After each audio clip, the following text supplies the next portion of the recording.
liberté. Ça a marché. Moi, je suis allé au Mali à une époque, il n'y avait aucun problème. Maintenant, on n'y va plus.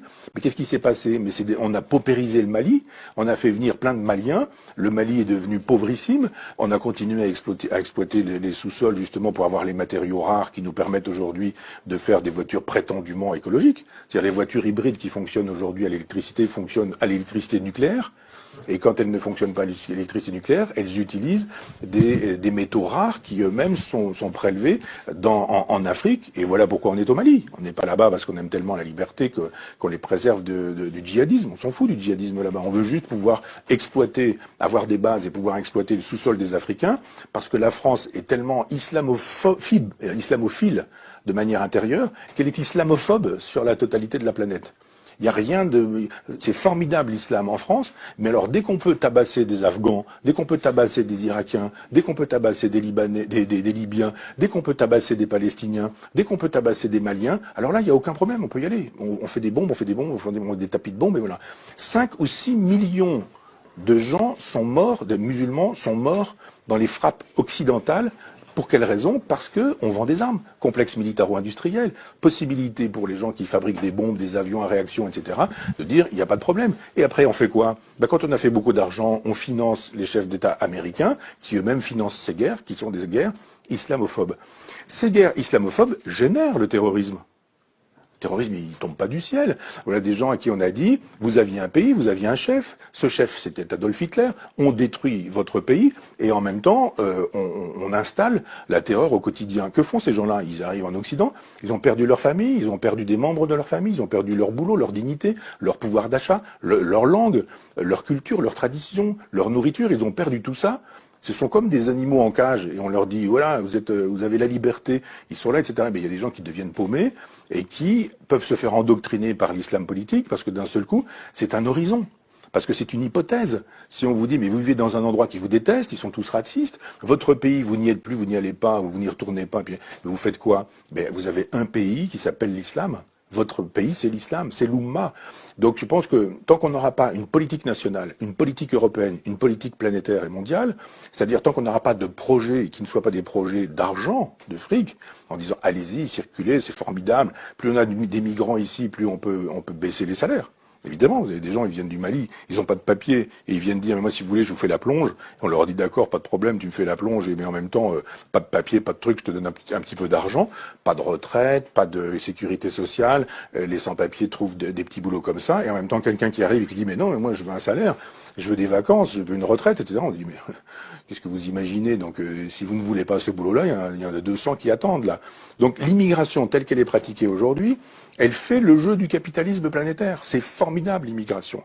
Et c'est pas étonnant si le MEDEF est pour, si la droite libérale, la gauche libérale sont pour, et qu'en même temps on dit venez, venez, venez, ça fait une main d'œuvre pas chère du tout, et en même temps on vous humilie, on vous exploite, on vous méprise. On va vous mettre dans des cages à lapins, on va laisser vos gamins dans les caves, il va falloir faire du trafic de hashish pour vivre, de cocaïne, de drogue, etc. Et puis on ferme les yeux là-dessus. Territoire perdu de la République, aucun problème. Tout ça rend possible le business. Ça rend possible le business. L'immigration est une chose qu'on ne doit pas laisser aller en disant venez quand vous voudrez, puisqu'on sait très bien que dans ces cas-là, c'est la loi de la jungle. L'immigration, c'est quelque chose qui doit être voulu entre un État, entre un continent, donc la France, l'Europe, et puis entre d'autres pays avec lesquels on passe des accords de coopération. Il faut qu'il y ait des universités au Mali, il faut qu'il y ait des hôpitaux au Mali, il faut qu'il y ait des routes, des autoroutes, il faut qu'il y ait des centrales électriques, il faut qu'il y ait des possibilités d'avoir, je sais pas quoi, des garages, des voitures, des écoles, etc. Tant qu'on ne pensera l'immigration qu'en termes de c'est bien l'immigration ou c'est pas bien, vous êtes pour ou vous êtes contre, vous êtes pour, vous êtes formidable, vous êtes contre, vous êtes comme Marine Le Pen, vous êtes un salaud. Non, la question de l'immigration, c'est laquelle, quand, pourquoi, à quoi sert cette immigration aujourd'hui, pourquoi fait-elle le jeu du grand capital, pourquoi est-ce qu'effectivement ça permet de détruire le code du travail, pourquoi ça permet de détruire les salaires, pourquoi ça permet de détruire les retraites, parce qu'on a une main d'œuvre qui est taillable et corvéable à merci, dès lors que quand on parle aujourd'hui de la traite des esclaves, c'est formidable d'aller chercher des poux dans la tête des gens en disant mais il y a une traite des esclaves là en 1492. Ouais, d'accord, très bien. Mais il y a actuellement une traite des esclaves. Quand on laisse passer tous ces migrants en disant venez, venez, venez, installez-vous où vous voulez, il y a toujours une toile de tente ici, il y a un bout de square là, il y a un endroit où vous allez pouvoir vous mettre à l'abri ici, puis voilà, puis débrouillez-vous pour le reste. Tout ça c'est formidable. Moi j'appelle ça de la traite. esclavagiste. Et j'estime que si on ne pense pas l'immigration, ce que j'ai essayé de faire un peu rapidement, si on ne pense pas des solutions à la question inévitable de l'immigration, bien sûr, il y en a toujours, il y en aura toujours, et on n'arrête pas l'immigration en remettant les gens à la mer, ou en remettant les gens sur des bateaux, on les renvoie chez eux, ça n'a aucun sens. C'est la thèse de l'extrême droite, c'est pas la mienne. Mais c'est juste de dire quelle politique de l'immigration pouvons-nous avoir qui serait une politique de civilisation. On est en train de détruire les civilisations. Moi, j'adore l'art africain, je collectionne un peu d'art africain.